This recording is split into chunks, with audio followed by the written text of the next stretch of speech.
رجل استشهد في ظاهر الأمر أمام الناس أنه قاتل في سبيل الله المشركين واستشهد، والناس لهم يعني ما يعرفون إلا هذا في الظاهر على ما يرى المسلمون حقا، يرونه أنه قاتل الكفار. أما إذا كان ذلك عبارة عن دعايات وتلفيقات كما قالوا لبعضهم، قالوا المروحية ما تقوم إلا بالدف، ما تقوم إلا بشيء وليدفها أو يدفها حتى تمشي وتتحرك، فكيف تخلي الناس يطلعون عليها؟ صلحوها. قال سهل، خلوه من سقط كتبناه شهيد، إذا فلتوا سجلناهم شهداء.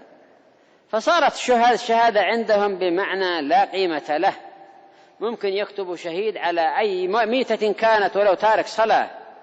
والنبي صلى الله عليه وسلم ما قبل من أولئك الذين قالوا فلان شهيد وفلان شهيد في حق من غل شملة فقط غلها، فما أضيف في الشهداء ولا في الدنيا ولا في الآخرة، لا في الدنيا ولا في الآخرة، وقد عمل تلك المعصية التي غيرها أعظم منها.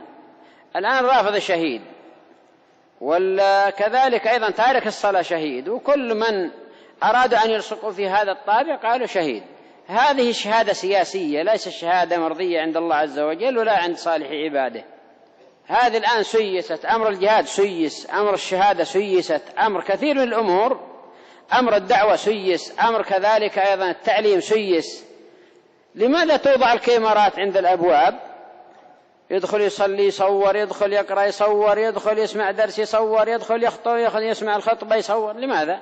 سيست الدعوة، سيست المساجد، سيست كذلك أيضا التعليم، حتى يقرأ المصحف وهو يصور من أجل أن تأخذ صورهم تكتسب أموال سياسية دنيوية.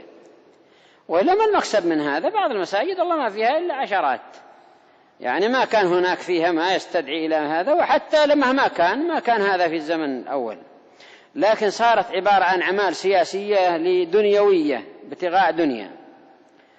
فإلى الله المشتكى، دخلت أمور السياسة الدنيوية، السياسة الفاجرة الفاتنة، دخلوها في الدين في سائر الأمور.